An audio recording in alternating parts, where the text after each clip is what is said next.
Back in 2011, I was really trying to grapple with my faith, discover my faith a bit more, and I decided, look, I'd take time out to make a retreat, to think about, where I was going with faith. And one of the first places I went to at that time was, I explored the Orthodox faith. I went to the East. I went to Thessaloniki. Previously, I'd been to Romania and Israel. So I decided, look, I'll go and visit the famous monastic republic of Mt Athos, which is this peninsula here on the Halkidiki kind of region of Greece.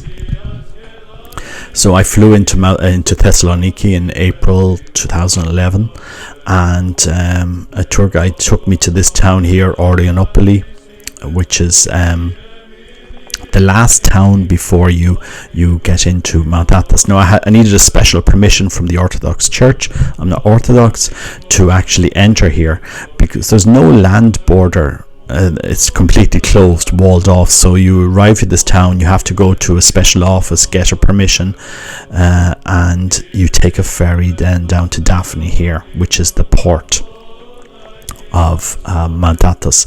Now the ferries do stop in all the different monasteries along here, but this is the port. So I arrived there, and then I went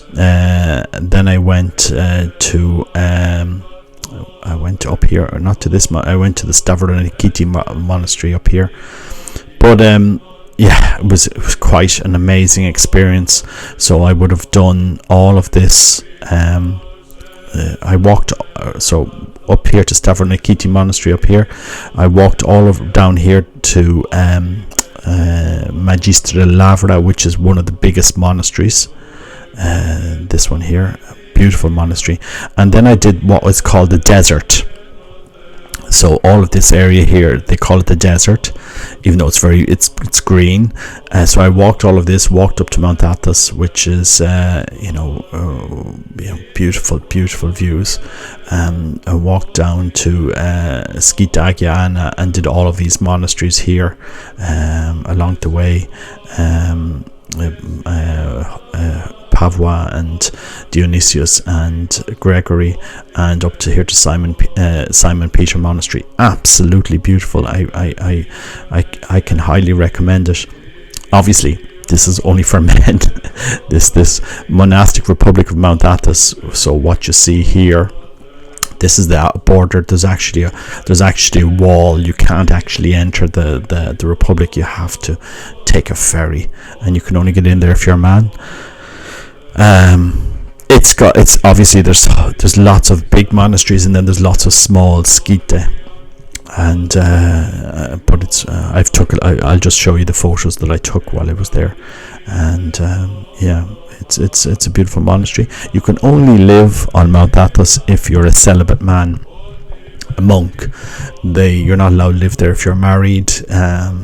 And even though in the Orthodox Church they do have married priests, you can visit there as a married man, but you cannot live on Mt Athos if you're married. You have to be celibate, and it's really a very interesting place. A lot of debate in the Catholic Church about married priests and celibacy and so forth, but in the East there is a strong tradition, and a very ancient tradition of celibacy, especially among the monks. And here you'll find a couple of thousand men from all over the Orthodox world who stay in different monasteries. So you have Russian, Serbian, Romanian, Greek, what else? Georgian and so forth. Different monasteries with different nationalities. Very interesting place. Just a map of the different monasteries here on Mt Athos, and you can see them all dotted really around the coast of the peninsula. And these are the major monasteries. There's also lots of very small, what they call skite, where you could have a small community, and there's many of those around as well. So it is a heavily monastic republic, the only monastic republic left in the world, actually. This is the permission that you need to get into Mt Athos, and you have to organize it before you go to Orionopoli, and there in the office where you see here, that's where you collect that special permission. And this is the town on the mainland before you go. So a lot of the families, a lot of men that are going to visit Mt Athos, they'll go there with their families. The families will stay there. There's a lot of hotels, and the men will go off to Mt Athos on a on the ferry. And it's a typical Greek Orthodox village, and this is the ferry that will take you over to Daphne, and Daphne is here, the town. Stavronikiti was the first monastery I visited. A beautiful monastery, very old. A lot of areas in the monastery didn't have light. I mean, the most precious thing, the most beautiful thing in these monasteries is the Catholicon, the church, and they really didn't like anyone taking photos inside the church. They in Mt Athos, they don't encourage photography very much, or video taking, but that monastery, I remember the monks were doing a lot of fishing, and we ate fish, fried fish, very, very nice. And it was April, beautiful time of the year, not too hot. The views over the Aegean Sea were incredible. I mean, as you can see them here, we had rooms upstairs, the pilgrim rooms, and a kind of a pilgrim area. It was just incredible. I mean, I still remember that monastery very, very well. And what you're seeing here are just some photos I took when I was there. It's just one of these monasteries that you really never forget. I do recommend any men that can to go and visit it. Then after Stavronikiti, I went to Kares, which is the main administrative town of the Republic. I wanted to extend my stay, so you had to go to the administration area, which is this one here, and they kind of stamped my permission to stay. So beautiful little town, really kind of the small hub at the center of the peninsula. You'd take a bus from Daphne into Kares, and there you could. There was also other buses if you wanted to go to different monasteries on the peninsula. So that's really how it worked. There are some laymen that really did live on the mainland, and then they take a ferry in the morning and they work there on the peninsula, on the monastic republic during the day, and then they'd leave in the evening. This is Magister Lavra, the largest monastery on Mt Athos.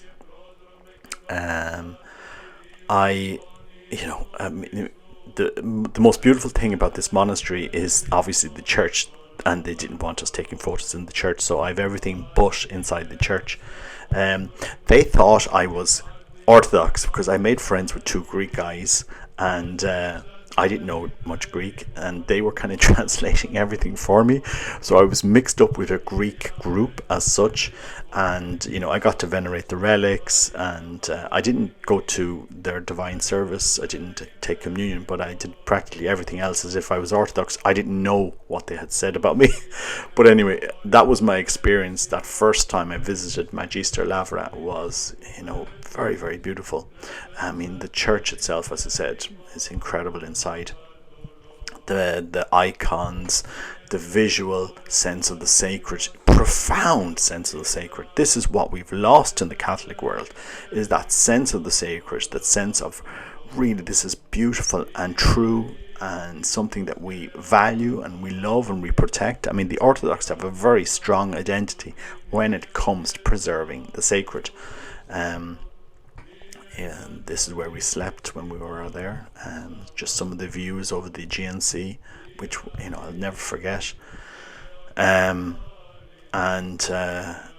that is inside the monastery. The monastery is kind of walled, because they had been pillaged over the centuries, and you can see inside they have kind of different areas where they live. They have a church, they have a baptistry, where they eat, their trapezza where is simply spectacular. The mosaics inside the dining room is something you'll never forget. And this is into the desert. So this is me going on the day afterwards. I walked alone up to Mt Athos. So I was leaving Magister Lavra and walking into the desert. A lot of people, when they want to find themselves in this place, they go, and you can spend time, weeks, months, or whatever. Obviously, I just a week, so I spent a few days walking. 2 days actually, walking between Magister Lavra and onto the next monastery. So I took time to go up Mt Athos. This is the first time I went up. I went up it again with some other friends 3 years later, 4 years later. And it's signposted. I do recommend, if you just learn off the Greek alphabet and learn some of the Greek words, so that you can kind of navigate yourself around the area. There's no phone coverage that I remember, and certainly no internet coverage. So don't if you're going there, just be prepared. Bring food and water. There is water on Mt Athos. Sometimes it's just, if you can just bring some isotonic salt or something, it's also handy. But the views, I remember, both times we had just spectacular weather. The peninsula was, the views were amazing. All of the different monasteries, and really, if you want to encounter God, the sacred, the beautiful, the true, it's a place where just elevates everything. I mean, this is a peninsula that is dedicated to Our Lady. She is the mother. She is the queen. There's no other women allowed in this monastic republic other than Our Lady. And I bought some artwork there, and you see icons of Our Lady really everywhere on the peninsula. She is obviously the Theotokos is Our Lady is. The Orthodox hold her extremely high, like the Catholics, like ourselves, but they do tend to have a lot more imagery of Our Lady than us, as far as icons go. So these are just some photos that I took walking up Mt Athos to the top. Before you come to the very summit, there's a little area where there's a little rest place, a skita, where you can stay the night. There's no one who lives there. It's just for pilgrims that are walking up there. And so you can stay the night. It's pretty cold, but you can bring some firewood up and light a fire. There is a well inside, so you can make tea and get water, and then walk up to the chapel, which is at the very, very top of Mt Athos. Now, both times that I went, it was covered in snow, so it was hard to get to that chapel. I suppose if it was May, June time, you'd find it a lot easier. But that time, at the top, there was a lot of snow at the very summit, and I didn't know if the snow would give way, how strong was the what was underneath the snow at the very top. I didn't want to be walking in snow and then put my foot through a hole and hurtling down the mountain, because I was there on my own. I hadn't gone with a guide the first time, so I just walked up as much as I could, and at the top, kind of a bit narrow, I avoided walking on the snow, just wasn't sure. But I got up as high as I could, and to the summit of Mt Athos. And here are just some of the photos I was taking on the day, just to make a memory. The cross there, walking up to Mt Athos, and it was a great place to encounter God, to meditate, to be with yourself, to think things out, and I can understand the appeal of these places, why people go there. That's the cross at the very summit of Mt Athos. The chapel, which they've redone since I visited there, it's beautiful at the moment. And just some of the images along the coast where I would have stayed in different monasteries from the top of Mt Athos.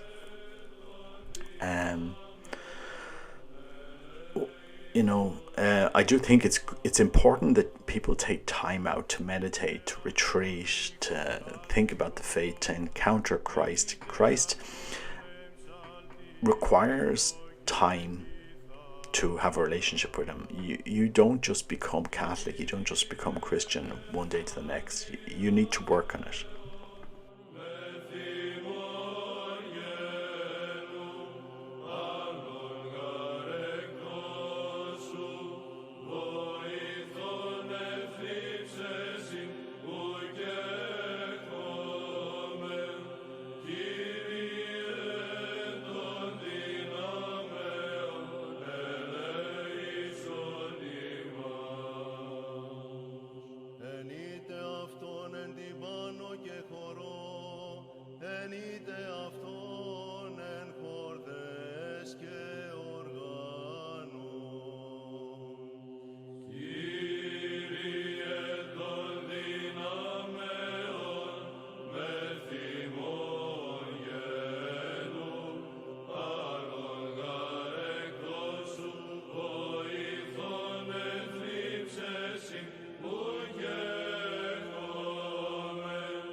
Ενείτε αυτόν εγκυμβάλεις αλλαλαγμού, πάσα πνοή ενεσάτων των Κυρίων.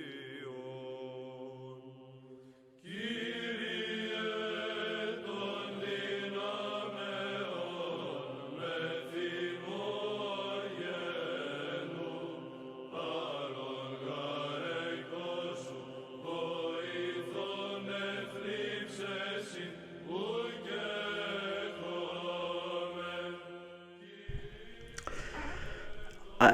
I found spending time there in Mt Athos on my own, very rewarding spiritually, and I do recommend that everyone take that time out to get nearer to God, to climb that mountain spiritually, and to be nearer to our Creator. The time I spent in Mt Athos, I'll always remember. I was there twice, and it really helped me encounter Christ in nature, in beauty. One of the proofs of God is this great first cause that created everything, and you can really see that ring out in nature, in the beauty of God reflected in the mountains and the seas. And in silence, God speaks to our souls. That's how I've always felt it anyway. And it really helped me understand better my faith, the faith that I was either going to accept or I was going to abandon. I wasn't going to be this agnostic. I was either going to be an atheist or I was going to be a theist. And if I was going to believe in God, I was going to believe in the religion where he most expressed himself. Why didn't I become Orthodox? I suppose at the end of the day, when you look at Orthodoxy and you see the different churches, you're left asking yourself, well, which of these churches do I join? Because they're all autocephalous. They don't have one authority over them, and they have and some of them are in schism and some of them are not in schism, and you can really see the struggle for unity there. I was born a Catholic. I suppose the question I had to ask myself was, why would I abandon the faith of my fathers? What would be the main reason? And yes, Catholicism today has lost its identity. Roman Catholicism has lost its identity. We go into churches and we don't. Some churches, you wonder what happened. What is this? This has no resemblance of anything that you would see in other Catholic churches. We struggle to understand what our identity is as Roman Catholics now, and because we don't have an identity anymore, we see this massive fall off in mass attendance. Whereas you go to the Orthodox Church, while they're not united as one hierarchical church with a someone at the top that would be the point of unity. They do have a strong identity when it comes to their worship, their divine worship. Every Orthodox church is clearly identifiable as Orthodox when you visit it. And that's certainly the case in Mt Athos. Mt Athos, you have Russians, you have Serbians, you have Romanians, you have Ukrainians, you have all the Bulgarians, North Macedonia. You have all of these monasteries belonging to the various ethnic Orthodox countries, with clearly identical, very similar Orthodox identity. This is Agia Anna Skite that I stayed in when I came down the monastery. It's probably one of the most beautiful places I've ever stayed in the world. I just remember it so well, and I do want to go back there. I've been there twice, and I love that place over the Aegean Sea. It was quite spectacular. And that day, after going to Agiana, we went to Neaskiti, which is one of these small little towns where you have various different communities of men living together. Because Athos really, if you think about the various communities that you had before the Benedictines were set up, Athos still represents a lot of those traditions. You have hermits, you have communities of monks, Basilian, and you see it all reflected there in Mt Athos. And I suppose it was very, very beautiful place to walk and to pray, which was what I enjoyed doing there as much as I could, was praying, and I found it very, very peaceful to do that.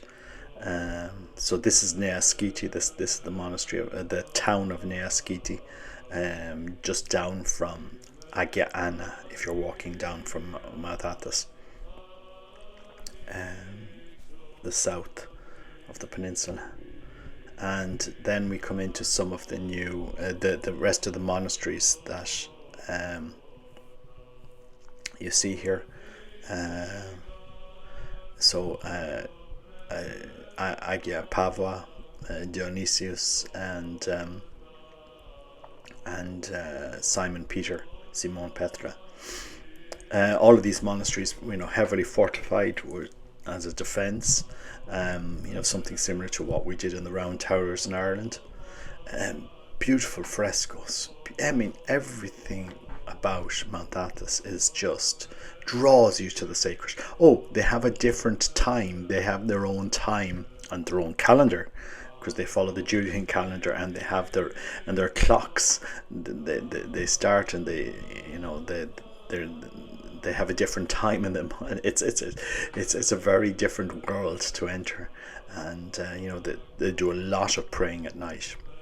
But I suppose your whole life is drawn to the sacred when you're on Mt Athos. And there's an Irishman, a Jesuit, Sullivan, and he was beatified, canonized, I think, or I think he's canonized at the moment. Father Sullivan, who was a Jesuit priest, he stayed in Simon Peter in the same monastery that I stayed on. So it's I didn't know that until after I'd visited Mt Athos, that he had been there. But a lot of people go to this mountain, go to Mt Athos, to really try and better understand where God is in their life, and that's what I tried to do as best as I could. So these are just some of the photos entering the monastery. The gatehouse is simply spectacular. All of the frescoes, all of the art, the sacred. You can understand the beauty of, and this is the church. Obviously I couldn't take photos inside, but that's the Catholicon, as they call it, and it's in the center of the monastery. I wish I could have taken photos of the churches inside, but look, they didn't allow it. They don't use bells on these monasteries. The Turks during the Ottoman, because this was under the Ottoman Empire for hundreds of years, they use a wooden mallet and a wooden plank to summon people. So instead of bells, so you don't hear any bells on Mount Athos at the moment. But just some of the beautiful Saint Michael, some of the images that I took when I was there, and highly recommend people visiting. Well, if you're a man, because women aren't allowed to Mount Athos. That's just the rule that they have for well over 1,000 years since it was founded. Though it used to be a Benedictine monastery on it back before the schism, but today it's just Orthodox monks. There's no Western monastic presence at all. But here you get some views of the various monasteries.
Προσεύξομαι Κύριε, το πρωί σ' ακούσει της φωνής μου.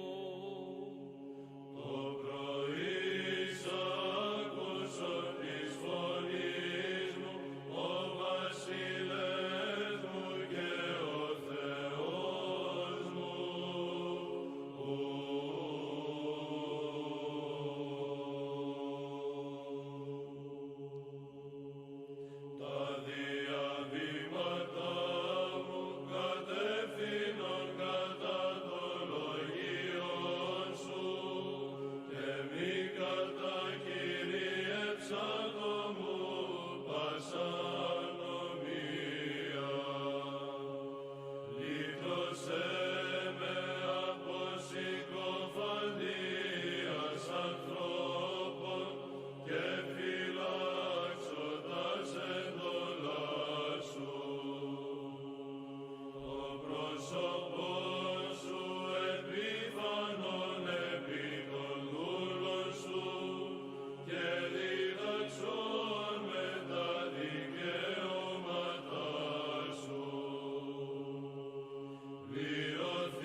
Walking up to Simon Peter Monastery, Simon Petra Monastery, I was walking with an Austrian guy at the time, and we we started walking from sea level, and I'd already been a few days in Mt Athos, and I forgot to bring water. And I remember I was so thirsty getting up to the top. I could have eaten and had anything to, because it was a long day's walk at the end, getting up to Simon Peter. But we had the most amazing food, rice with seafood, and at the monastery, and some olives, and obviously the dining room. You're not allowed to take photos in the dining room or the chapel. So the most beautiful areas of Mt Athos, I don't have any photos of, and so everything is photographed when the monks are not around, because they don't like to be photographed either. So this is just some views. But Simon Peter, I mean, the balcony of that monastery, just overlooking the Aegean Sea, was something I will never forget. And it's just what a place to pray. And it's just the beauty of the monastery is something incredible. But these are just some of the images that I've taken when I was there, and so that people can understand how these monks live, because these monks live surrounded by the sacred. I mean, if you saw their dining room isn't just any old dining room. It's like a church. It's like a chapel. It's where they go to pray. And, it's just full of images, the same as their chapel. I mean, their chapel, the church, the Catholicon, is just overwhelming you with the sacred. And this is Simon Peter. It's one of the most beautiful monasteries I've ever visited. I'd love to go back. I've been there twice. I just recommend, if you're a man, to try and visit. It's just the views, everything is really directing you to God, which I found so beautiful. Anyway, this is just some of the photos that I took during that visit to Simon Peter monastery. The beautiful views, and just what caught my eye when I was there, the roof, here just some slates and the plants growing out of it. But that was that visit, and that was my search for trying to really discover better how to know and love Christ in my life, where to go, what to do, and ironically, the Orthodox world made me a better Catholic in a sense, because it challenged me to understand better the Catholic faith. Here I am. This is Daphne. This is on the ferry as we're about to leave Mt Athos. So it's the ferry leaving from Daphne back to Orianopoli. So you'll see people getting on, getting off, bringing goods, bringing wood or whatever they need. A lot of Orthodox faithful that would visit. You usually stay 3 days. So people usually stay 3 days, and they might visit 3 different monasteries. And it's just a spectacular place to visit. It's something I'll always remember. And this is the last few photos of that.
εσώσον ημάς.